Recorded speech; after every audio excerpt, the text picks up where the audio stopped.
Oke, di awal tahun kita sudah dihantam habis-habisan dengan perfilman lokal kita yang ada di Plus 62. Apalagi dengan tema horornya yang menjadi ciri khas ikonik perfilman di Plus 62, menambah semangat kita untuk mereview sebuah film-film mereka ya men ya. Seperti halnya film ini yang akan gue bahas. Gue tahunya film ini dari salah satu channel YouTube yang bernama YTRJR atau gimana RJD, tapi yang jelas ya men ya, yang katanya diangkat dari kesaksian narasumber yang menceritakan hal-hal mistis di channel tersebut.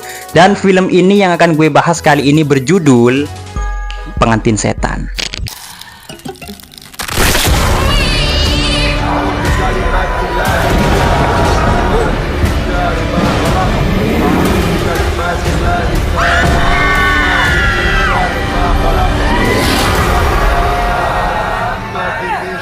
Oke, jadi film Pengantin Setan ini film yang menurut gue itu bukan diangkat dari thread Twitter. Gue tegesin lagi buat kalian semua ya men ya, melainkan lebih diangkat dari sebuah channel YouTube ya.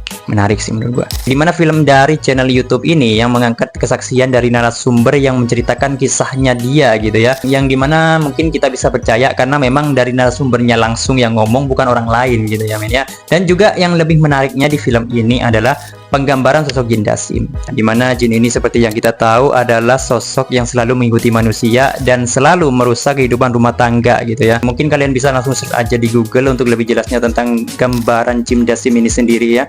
Dan di sini gua akan langsung saja bahas tentang filmnya secara singkat dan padat pada clip review kali ini. Let's go.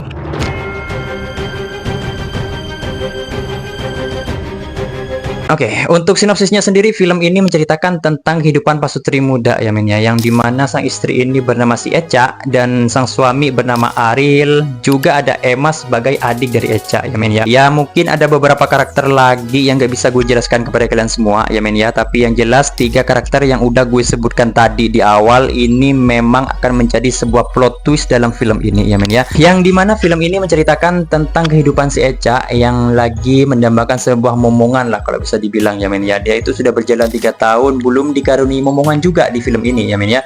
Dan semenjak menikah nih ya, si Echa ini sering mendapati gangguan gitu dari si Jin Dasim ini sendiri, dimana dia diganggu melalui mimpi. Dan ternyata memang secara kebetulan di mimpi tersebut memang mimpi yang cukup bisa dikatakan mimpi-mimpi dewasa gitulah ya. Jadi tentunya mimpi yang sedikit agak enggak patut diceritakan ke sang suami, karena si Echa kayaknya akan sedikit worry gitu ya tentang tanggapan suaminya nanti tentang mimpinya tersebut gitu cuy.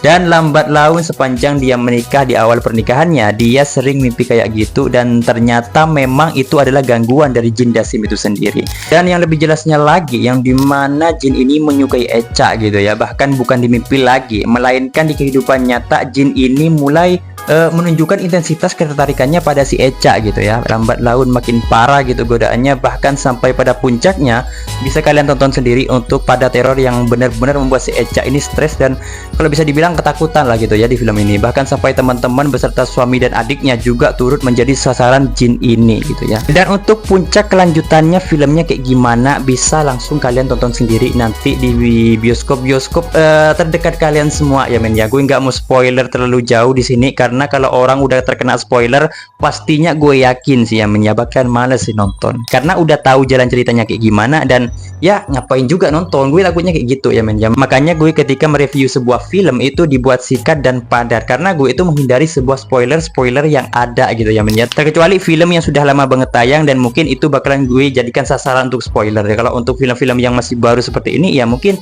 apa sih namanya nggak bisa lah gitu ya men ya.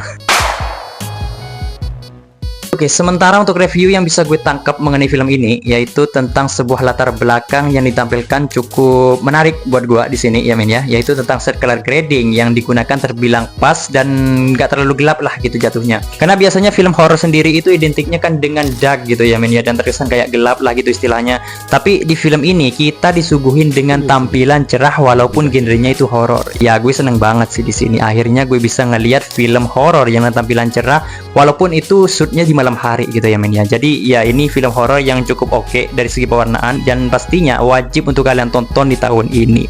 Dan sedikit tambahan dari gue di sini, dimana pas ada adegan acting kesurupan yang dilakukan Erika, lo tau Erika ya men ya, itu keren banget sih menurut gue, dimana dia kesurupan dengan taraf level yang sangat mendalami banget, apalagi dengan mata yang udah memerah dan dibuka gitu ya. itu jadi momen creepy yang mengesankan menurut gua di film ini, ya men. Dan juga penggambaran karakter-karakter yang ada di dalam film ini dikatakan karakter yang cukup deket banget ya dengan kehidupan kita sehari-hari, yang dimana karakter Echa dan juga karakter Emma yang memang menjadi karakter yang merantau ya dari kampung ke Jakarta untuk bisa bekerja dan harus menghadapi sistem shift juga. Dan ya hal-hal kecil ini yang membuat gue suka lah dengan film ini sendiri, dimana pastinya film ini gue nobatkan sebagai film horor yang terbilang ya gue suka lah, kurang lebihnya begitu lah ya men ya.